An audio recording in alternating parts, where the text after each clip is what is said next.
चित्तौड़गढ़ में आज समाचारों में पुनः आप सभी का स्वागत है। नजर डालते हैं आज के समाचारों की ओर। आगामी 26 फरवरी को महाशिवरात्रि को लेकर चित्तौड़गढ़ के विभिन्न मंदिरों में तैयारियां प्रारंभ कर दी गई है। महाशिवरात्रि के अवसर पर 26 फरवरी से 5 दिवसीय मेले का आयोजन चित्तौड़गढ़ में संगम महादेव स्थान पर किया जाएगा, जहां विभिन्न खान पान आदि की लगभग 100 दुकानें लगाई जाएगी और सभी दुकानदारों को यह दुकानें निःशुल्क आवंटित की जाएगी। इसी तरह मनोरंजन की दृष्टि से डॉलर झूले भी लगाए जाएंगे।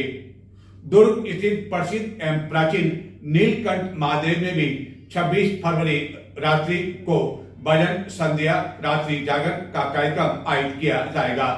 महंत जगन्नाथ भारती के अनुसार शिवरात्रि के अगले दिन यानी कि 27 फरवरी को महाप्रसादी का आयोजन किया जाएगा। गर्मी अब नगर में दस्तक दे चुकी है और इसके साथ ही तरबूज की बिक्री भी प्रारंभ हो गई है और गत वर्ष के मुकाबले इस वर्ष तरबूज के भाव में किसी तरह की कोई बढ़ोतरी नहीं हुई है। इस कारण इस गर्मी में लोग तरबूज का भरपूर आनंद ले सकेंगे। वहीं फलों का राजा आम की अभी दस्तक नहीं हुई है, लेकिन माना जा रहा है कि कुछ दिनों बाद और मार्च के पहले या दूसरे सप्ताह में आम की आवक भी बिक्री के लिए शुरू हो जाएगी। गर्मी की दस्तक के साथ ही अब चित्तौड़गढ़ में बड़े पैमाने पर बिक्री के लिए तरबूज आ चुके हैं एवं गत वर्ष के मुकाबले इस वर्ष तरबूज के भाव में किसी तरह का कोई उछाल नहीं आया है। एक समय वह था जबकि चित्तौड़गढ़ जिले में तरबूज की इतनी अधिक पैदावार हुआ करती थी कि यहाँ के तरबूज दूर दूर तक भिजवाए जाते थे और यहाँ के सीताफल की तरह इन तरबूज की मिठास का आनंद ही कुछ अलग होता था। लेकिन समय बदलने के साथ ही यहाँ के आवक कम होना लगी। चित्तौड़गढ़ में स्थित गंभीरी बांध एवं अन्य बांधों के पेटे पर यह अब तरबूज की पैदावार होती थी। एक समय वह था जबकि चित्तौड़गढ़ में यह तरबूज आसानी से 5 से 6 रुपये प्रति किलो के अनुसार मिल जाया करते थे, लेकिन चित्तौड़गढ़ जिले में इसका उत्पादन कम होने के बाद बाहर से तरबूज मंगवाए जाने लगे, जिसके कारण इस वर्ष तरबूज के भाव 25 रुपये किलो हैं और गत वर्ष भी तरबूज के यही भाव थे। एक व्यवसायी ने इस संबंध में चित्तौड़ दर्शन को बताया कि फरवरी का महीना चल रहा है, तो क्या इस बार समय से पहले तरबूज आ गए बाजार में? और 8-10 दिन लेट आया सर। लेट आए? हाँ। लेकिन गर्मी अभी पूरी तरह से शुरू नहीं हुई है, तो क्या इसी समय फरवरी में आ जाते हैं हमेशा? हर साल लगते हैं फरवरी में, 15 तारीख के बाद में ले आते हैं फरवरी। 15 तारीख को ले आते हैं। और यदि भाव की बात करें गत साल के मुकाबले क्या भाव? इस साल भी 25 रुपये किलो बेच रहे थे, अभी भी 25 रुपये। यानी कोई अंतर नहीं आया। तो ये जो तरबूज हम देख रहे हैं वो कहाँ के तरबूज है? ये महाराष्ट्र के। महाराष्ट्र के हैं। और यदि आने वाले दिनों में बात करेंगे अप्रैल और मई में जब तेज गर्मी पड़ेगी, मई में तो अपने यहाँ के लोकल चल जाएंगे। मई जून में तो गंभीरी के, बस्ती डैम के, इधर के गोलकुंडा डैम के लोकल चल जाते हैं। आपका भाव कम पड़ जाता है। आप काफ़ी समय से तरबूज बेच रहे हैं, हम देख रहे हैं। कई साल हो गया। कितने साल हो गए आपको? मुझे हो गया कम से कम 30 साल। 30 साल। और यदि आपको याद आ रहा हो यदि आपकी याददाश्त तेज हो तो 30 साल यदि पहले की बात करें तो तरबूज उस समय क्या भाव हुआ करता था? उस टाइम पे 4-5 रुपये किलो, फर्स्ट में 4 रुपये 5 रुपये किलो, 4-5 3 रुपये किलो भी बेचे हमने। अच्छा। यहाँ सब्जी मंडी थी, यहाँ से जयपुर से गाड़ी आती थी, गुजरात से आती थी। जब 3 रुपये किलो, 4 रुपये किलो, 5 रुपये किलो बेचा। स्टार्टिंग में 4 रुपये 5 रुपये बेचा, फिर तो 2.5-3 रुपये किलो हो जाता था। अभी स्टार्टिंग में 25 रुपये किलो 2 साल से बिका। अभी की बात करें तो 25 रुपये 25 रुपये किलो है। और ख़ास से लोग बाग ये सोचते हैं कि तरबूज की जो मिठास होती है, ये हम देख रहे हैं तरबूज जो इस तरह का तरबूज है जिस पर अलग थोड़ा है, तो क्या ये मीठे होते हैं? मीठा ये पीला निशान होने का कारण ये है पक गया ये। हाँ। तो अधिकांश लोग देखते हैं कि जिसमें पीला निशान हो, हाँ, वो पक गया, वो तो ये पहचान है, पक गया है, वो पक जाएगा। हाँ।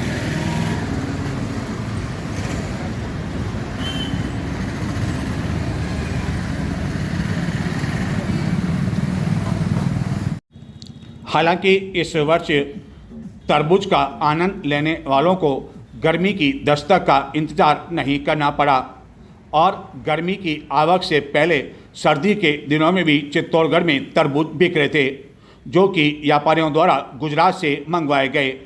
गंभीरी पुलिया के समीप स्थित एक फ्रूट व्यवसायी कृष्णा फ्रूट के प्रोपराइटर राजू अय्यर ने बताया कि गत 4-5 महीने से तरबूज की इसकी बिक्री होने लगी थी। हालांकि उस समय उसके भाव कुछ ज़्यादा थे, लेकिन अब 25 रुपये किलो में बिक रहे हैं। चित्तौड़गढ़ जिले के भदेसर थाना अंतर्गत सोनियाना में गत 14 फरवरी को एक विवाहिता की संदिग्ध परिस्थितियों में हुई मौत को लेकर क्षत्रिय समाज द्वारा एवं पीयर पक्ष द्वारा सोमवार को जिला मुख्यालय पर जोरदार प्रदर्शन किया गया था एवं पुलिस को कार्रवाई करने के लिए 2 दिन का अल्टीमेट दिया गया था। इस प्रदर्शन के बाद अब पुलिस हरकत में आ गई है और जानकारी यह भी है कि इसमें जो नामजद किए गए उनसे पुलिस ने पूछताछ शुरू कर दी है। चित्तौड़गढ़ जिले के भदेसर थाना क्षेत्र में गत 14 फरवरी को एक विवाहिता नीतू कंवर शक्तावत की संदिग्ध परिस्थितियों में मौत हो गई थी, जिसके बाद क्षत्रिय समाज द्वारा सोमवार को चित्तौड़गढ़ में जोरदार प्रदर्शन किया गया था। इस प्रदर्शन के बाद पुलिस आखिरकार हरकत में आई और जानकारी है कि इसमें नामजद किए गए अभियुक्तों से पूछताछ भी की गई। फांसी दो, फांसी दो, नीतू के हत्यारों को फांसी दो, फांसी दो।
मृतका नीतू कंवर शक्तावत के परिजनों एवं क्षत्रिय समाज ने पुलिस प्रशासन को सभी अभियुक्तों को गिरफ्तार किए जाने को लेकर पुलिस प्रशासन को 2 दिन का अल्टीमेट दे रखा है। मृतका का पति पुलिसकर्मी बताया जाता है। चित्तौड़ दर्शन पर इस संबंध में सोमवार को प्रसारित समाचार में हमने नीतू कंवर के स्थान पर उसका नाम मीनू कंवर बताया था, लेकिन समाज के ही कुछ लोगों ने यह जानकारी दी थी कि उसे घर में मीनू कंवर के नाम से भी जाना जाता रहा था, लेकिन उसका नाम नीतू कंवर है और उसकी संदिग्ध परिस्थितियों में मौत हो गई। एवं पीयर पक्ष का आरोप है कि उसकी हत्या करने के बाद आत्महत्या का रूप दिया गया और नामजद मृतका के पति के साथ ही सास और ननद के खिलाफ मामला दर्ज करवाए जाने के बावजूद पुलिस द्वारा अब तक अभियुक्तों को गिरफ्तार नहीं किया गया है और पुलिस दबाव में है। अब देखना यह है कि पुलिस कब तक इन अभियुक्तों को गिरफ्तार कर पाती है। चित्तौड़गढ़ जिले के बेगू कस्बे में मंगलवार तड़के 2 दुकानों में अज्ञात चोर प्रवेश कर गए, जो कि यहां से लगभग 6 लाख रुपए की नकदी ले उड़े। चोरों की यह पूरी वारदात आसपास दुकानों पर लगे सीसीटीवी कैमरे में कैद हो गई। इनकी फुटेज लेकर पुलिस द्वारा इन चोरों का पता लगाया जा रहा है, लेकिन चोरी की इस वारदात से बेगू कस्बे में हड़कंप मच गया। चित्तौड़गढ़ जिले के बेगू कस्बे में मंगलवार तड़के 2 चोरों ने 2 दुकानों में चोरी की वारदात को अंजाम देते हुए इन दोनों दुकानों से लगभग 6 लाख रुपए की नकदी उड़ा ली। चोरों की यह पूरी वारदात इन दुकानों के पास लगे सीसीटीवी कैमरे में कैद हो गई, जिसमें एक चोर शटर को ऊंचा करने के बाद अंदर प्रवेश कर गया और बाहर उसका एक या उससे अधिक साथी आसपास की निगरानी करते रहे। इस दौरान पुलिस की गश्त लगभग समाप्त होने की थी और इसी का फायदा उठाते हुए यह चोर अंदर प्रवेश कर गए और उन्होंने शटर ऊंचा करके इस वारदात को अंजाम दिया। चोरी की इस वारदात से बेगू में हड़कंप मच गया एवं पुलिस की कार्य प्रणाली पर भी सवालिया निशान लगाए जाने लगे। घटना की जानकारी मिलने पर बाद में पुलिस मौके पर पहुंची एवं सीसीटीवी फुटेज के आधार पर इन चोरों का पता लगाया जा रहा है। हालांकि यह फुटेज में चोरों के चेहरे साफ रूप से दिखाई दिए और कुछ देर बाद ही यह चोर यहां से फरार हो गए। चोरों ने इस दौरान कपड़े एवं खाद बीज की एक दुकान को निशाना बनाया और माना जा रहा है कि उन्हें पहले से ही इस बारे में जानकारी थी कि इन दोनों में लाखों रुपए की नकदी है। चोर एक दुकान से 4 लाख रुपए और एक अन्य दुकान से 2 लाख रुपए की नकदी ले उड़े।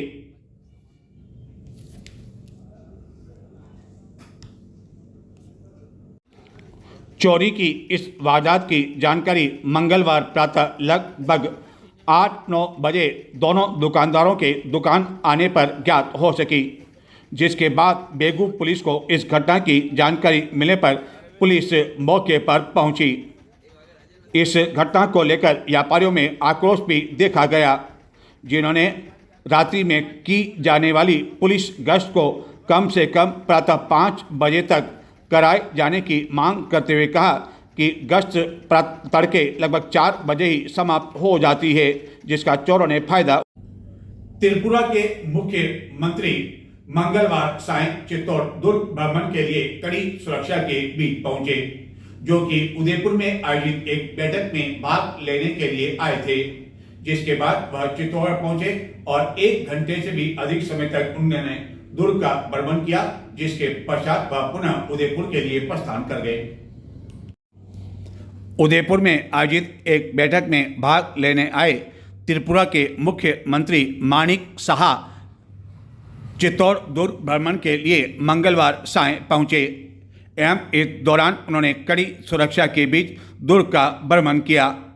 1 घंटे से भी अधिक समय तक उन्होंने अपनी पत्नी के साथ ऐतिहासिक दुर्ग के विभिन्न स्मारकों का अवलोकन किया और इसके गौरवशाली इतिहास की जानकारी प्राप्त की। दुर्ग भ्रमण के दौरान मुख्यमंत्री ने व्यू पॉइंट, राणा कुंभा महल, विजय स्तंभ, समदेश्वर मंदिर, कालिका माता मंदिर, सूरजपोल दरवाजा सहित अन्य प्रमुख ऐतिहासिक स्थलों का अवलोकन कर उन्होंने दुर्ग की स्थापत्य कला और ऐतिहासिक महत्व की सराहना करते हुए कहा कि यह दुर्ग वीरता, त्याग और संस्कृति का प्रतीक है। उन्होंने विभिन्न स्मारकों को देखने के बाद इस बात पर आश्चर्य व्यक्त किया कि कई वर्षों पूर्व बने यह ऐतिहासिक स्मारक इतने साल बाद भी जूं त्यों की स्थिति में है और उन्होंने आश्चर्य किया कि आखिरकार किस मजबूती के साथ उस समय वास्तुकारों ने इसका निर्माण किया होगा, जिसको लेकर उनके साथ मौजूद गाइड एवं अन्य अधिकारियों ने हर स्मारक की वीरता और इसके इतिहास के बारे में जानकारी दी, जिसको लेकर मुख्यमंत्री काफ़ी अधिक अभिभूत हो उठे। इस दौरान एएसपी सरिता सिंह एवं अन्य पुलिस प्रशासनिक अधिकारी भी मुख्यमंत्री के साथ थे। मुख्यमंत्री की इस यात्रा को लेकर चित्तौड़गढ़ शहर में भी सुरक्षा के विशेष इंतजाम किए गए एवं जगह जगह पुलिस कर्मी तैनात किए गए। त्रिपुरा राज्य काफ़ी संवेदनशील राज्य माना जाता है, इसी कारण शहर में भी एवं दुर्ग मार्ग पर सुरक्षा की दृष्टि से जगह जगह पुलिस कर्मी तैनात किए गए। आगे बढ़ो, आगे बढ़ो।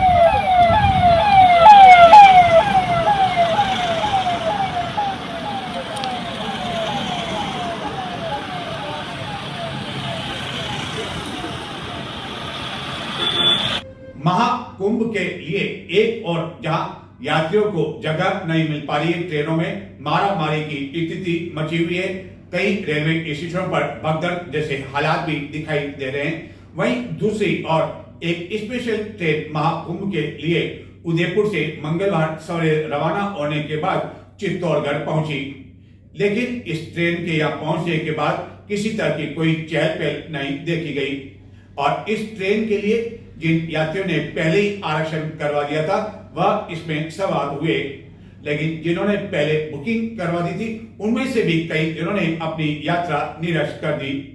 यह ट्रेन पहले गत 24 जनवरी को प्रस्थान करनी थी, लेकिन मंगलवार को यह उदयपुर से रवाना होने के बाद चित्तौड़गढ़ पहुंची और यहां से प्रयागराज के लिए रवाना हो गई।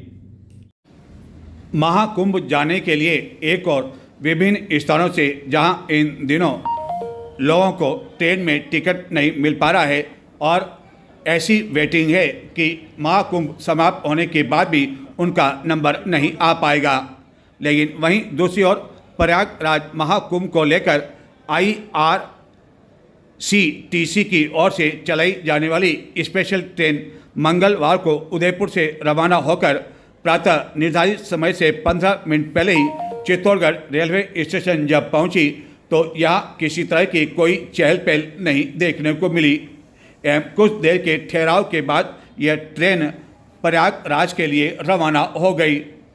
चित्तौड़गढ़ पहुंचने पर अधिकारियों ने बताया कि पहले यह ट्रेन 24 जनवरी को रवाना होनी थी, लेकिन यह ट्रेन अब मंगलवार को रवाना हुई, जिसके लिए यात्रियों ने पहले से ही इसमें आरक्षण करवा दिया था। यह ट्रेन वापसी में और जाने के दौरान कुल 4000 किलोमीटर का सफ़र तय करेगी एवं वापसी में 24 फरवरी को रात्रि 2:30 बजे चित्तौड़गढ़ पहुंचेगी।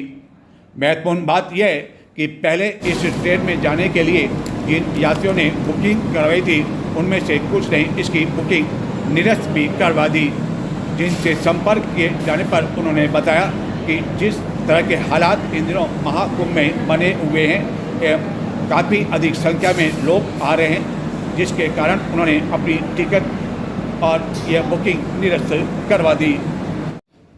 कई यात्रियों ने बताया कि इसका टिकट महंगा होने की वजह से भी उन्होंने इसमें बुकिंग नहीं कराई, क्योंकि इस ट्रेन में स्टैंडर्ड कैटेगरी में यात्रा करने वाले यात्रियों से 28,340 रुपये एवं इकोनॉमी कैटेगरी वाले यात्रियों से 20,375 रुपये प्रति यात्री के अनुसार वसूल किए गए, लेकिन रेलवे द्वारा इसका विशेष प्रचार नहीं किए जाने की वजह से भी कई यात्रियों को तो इस ट्रेन के बारे में जानकारी ही नहीं मिल पाई, जिन्होंने बताया कि यदि उन्हें जानकारी होती तो वे भी इस ट्रेन में जाते, क्योंकि ट्रेन में जाने वाले सभी यात्रियों के लिए नाश्ता एवं भोजन ट्रेन के अंदर ही उपलब्ध करवाया जाएगा।